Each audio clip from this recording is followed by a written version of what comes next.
జగన్ ఒక పక్క పాదయాత్ర చేస్తున్నా పెద్దగా ఉపయోగం ఉండట్లేదు. స్పందన అంతంత మాత్రంగా కొన్ని చోట్లుంటే కొన్ని ప్రాంతాల్లో పర్వాలేదు అనిపిస్తోంది. డైలీ సీరియల్ లాగా ఒక దశ దిశ లేకుండా సాగే ఈ పాదయాత్రలో కొందరు ఫేడ్ అవుట్ అయిన నేతలు చేరుతున్నారు. బాగా గుర్తింపు ఉన్న నేతలు పెద్దగా వైకాపా వైపుకు రావటం లేదు. తేదేపాలో టికెట్ లేదు అనుకున్న వారు జగన్ వైపు వస్తున్న నేపథ్యంలో జగన్ పార్టీని వీడేవారు అదే స్థాయిలో ఉన్నారు. ఇప్పుడు ఒక అతి ముఖ్యమైన నేత పార్టీని వీడటం ఖాయమని తెలుస్తోంది. వైఎస్ఆర్ కాంగ్రెస్ పార్టీలో జిల్లాలో ఒక బలమైన నేతగా గుర్తింపు పొందిన చలమలశెట్టి సునీల్ వైకాపాను వీడటం దాదాపు ఖాయమైంది. ఆయన జగన్ పాదయాత్రకు దూరం కావటంపై ఆ పార్టీ శ్రేణుల్లో జోరుగా చర్చ సాగుతోంది. జిల్లా రాజకీయాల్లో క్రియాశీలక పాత్ర పోషిస్తున్న సామాజిక వర్గానికి చెందిన సునీల్ గత 3 నెలలుగా పార్టీ కార్యక్రమాలకు దూరంగా ఉన్నారు. గత రాజ్యసభ ఎన్నికల్లో తేదేపా తరపున రాజ్యసభ టికెట్ ఆశించి ప్రయత్నించినా అప్పుడు ప్రాధాన్యత కలిగిన పదవిని ఇవ్వగలం కానీ రాజ్యసభకు పంపలేమని చెప్పిన సంగతి తెలిసిందే. ఆయన ఆనాటి నుంచి తేదేపా వైపు చూస్తున్నారు. అయితే కాకినాడలో జగన్ పాదయాత్ర సమయానికి సునీల్ ని రప్పించాలని వైఎస్ఆర్ కాంగ్రెస్ రాష్ట్ర నేతలు భావించారు. ఈ మేరకు సునీల్ వద్దకు దూతలను పంపినా ప్రయోజనం లేకపోయింది. దీంతో జగన్ స్వయంగా రంగంలోకి దిగి వైఎస్ఆర్ కాంగ్రెస్ లో ఒకప్పుడు కీలక నేత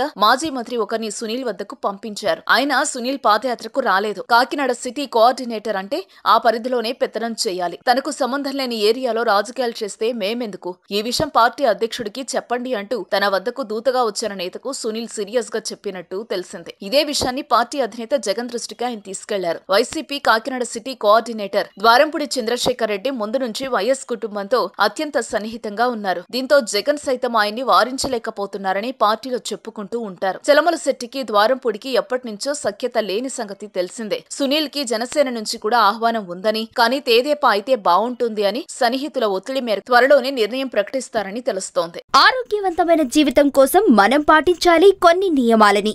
చిన్ని చిట్కాలతో చింతలేని జీవితాన్ని ఎలా గడపాలి అనే దానికి వీక్షిస్తూనే ఉండండి మన ఆరోగ్యం యూట్యూబ్ ఛానల్. మరిన్ని ఆరోగ్య సూత్రాలకు సబ్స్క్రైబ్ చేసుకోండి.